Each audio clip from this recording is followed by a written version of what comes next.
Recognizing the importance of collecting and studying our nation's history, it is a privilege to introduce this evening's keynote speaker, Lonnie G. Bunch III, Secretary of the Smithsonian Institution.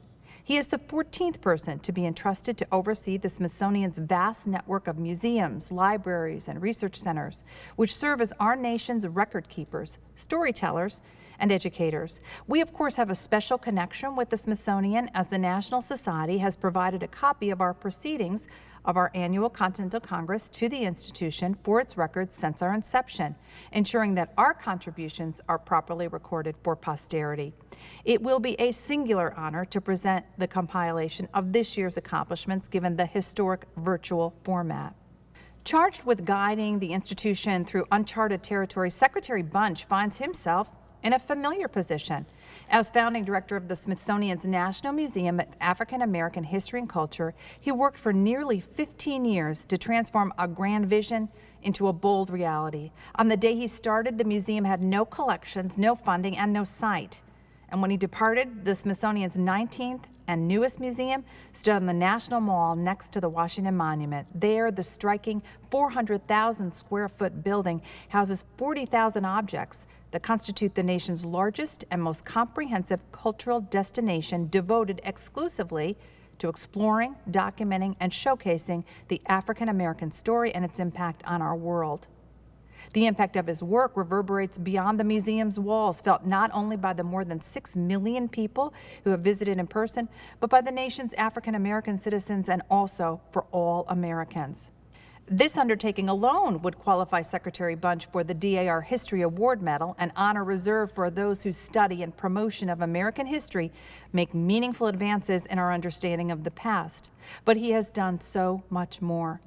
During a career that has garnered recognition from President George W. Bush, President Barack Obama, Harvard University, and the NAACP, Secretary Bunch has deployed his considerable talents to benefit institutions and organizations such as the Chicago Historical Society, where he served as president, the National Museum of American History, the California African American Museum, and the American Association of Museums.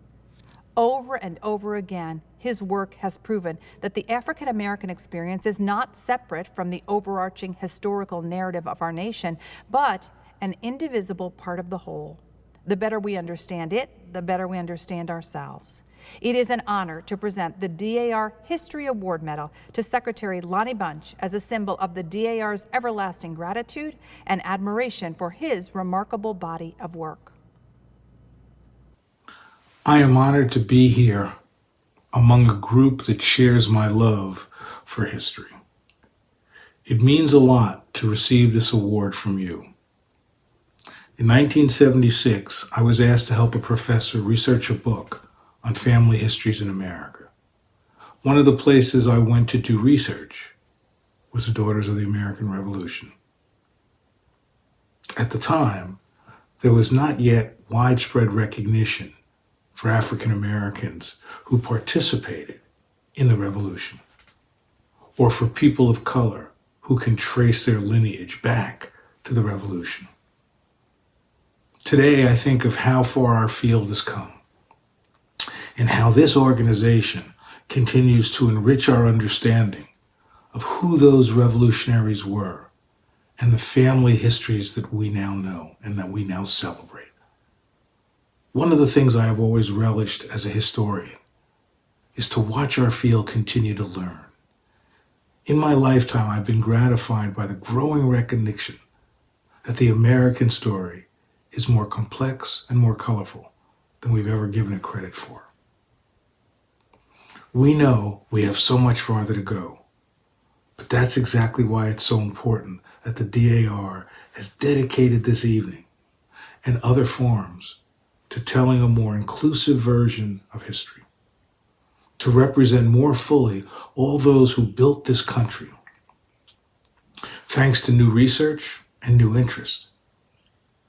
We know the term revolutionary patriot now includes those many African Americans who fought for freedom during the formative years of our founding country. Importance of history, especially right now, is crucial.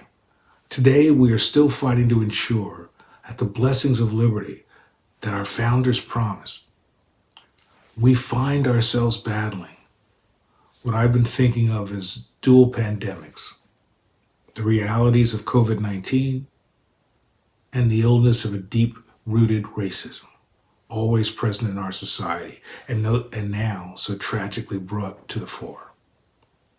Once again, we must grapple with the awful truths of the American past. Once again, we must confront the grim legacy of racial violence in this country. As demoralized, as angry, as tired as I have felt in the past few weeks, I am also energized, especially when I remember that we do not have to stay trapped by the past.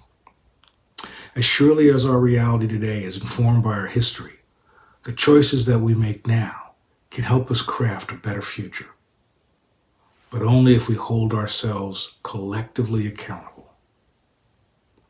For historians and historical organizations, this means facing the lessons of the past. I think this means committing our attention and our resources to pieces of the American story that in some ways have remained overlooked for far too long. This work is not easy, but it is necessary. Responsibilities of the Smithsonian is crucial at a time when this country is in crisis. All of our historical institutions have to work together for the greater good. We know the past, so we need to lead that charge forward.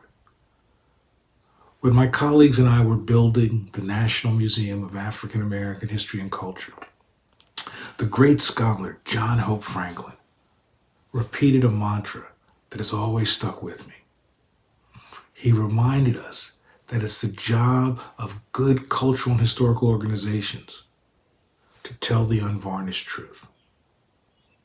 Only by presenting the full story of America in all of its triumph and tragedy, in all of its shades of gray, can we help our country move forward. I've always thought that one of the great strengths of museums is that we bring people together, people from different places, different cultures, different experience. This is difficult to do during a time of pandemic, but it comes to me to realize that as divisive and as challenging as race is in America, we must encourage healthy understanding, dialogue, debate among people of all backgrounds. That's why I'm so proud of the African Americans Museum's recent launch of Talking About Race portal. It's an online platform that provides digital tools, exercises, and resources on racial history, cultural bias, identity, and so much, much more. I believe these tools will help people of all ages and all cultures engage in productive conversations around today's most charged topics, such as race. It's time for America to confront our past. It's time to come together. It's time to embrace this moment and transform our institutions, our citizens, and our nation. Accepting this award is bigger than any individual person, and this award is about so much more than just me. But I accept, on behalf of all those enslaved women who rose every morning to care for their children before they labored in the field and who refused to let the field strip them of their hope and their humanity. I accept this on behalf of families who left the South in the 19th and early 20th century in search of a better life. And I accept this on behalf of women like my grandmother, who took in other people's laundry, scrubbed other people's floors, so that her children and grandchildren would not have to work on bended knee. And I accept this award on behalf of all those families who made a way out of no way, who despite standing in the face of discrimination, yet they still believed in America, an America that was yet to be. This award honors the truth that nothing is more powerful than a people, than a nation, steeped in its history. And at times such as these, the roles of places that care about history is more vital than ever. we can help our nation become better, stronger, more candid. But only if we stand together and demand justice. Justice from all institutions responsible for administering it. Thank you for honoring me. Thank you for the work you do. Thank you, and congratulations to Secretary Bunch. We're grateful for your important life's work. We are all well aware that our nation has faced a great deal of upheaval and adversity during the past year. Some of the challenges were new, including our battle against the pandemic. Others have regrettably persisted for generations, including racial struggles. Given DAR's commitment to preserve the legacy of the men and women who achieved independence, we believe we have a decided role to play in better researching and promoting how African Americans and other minorities assisted in the creation of our nation.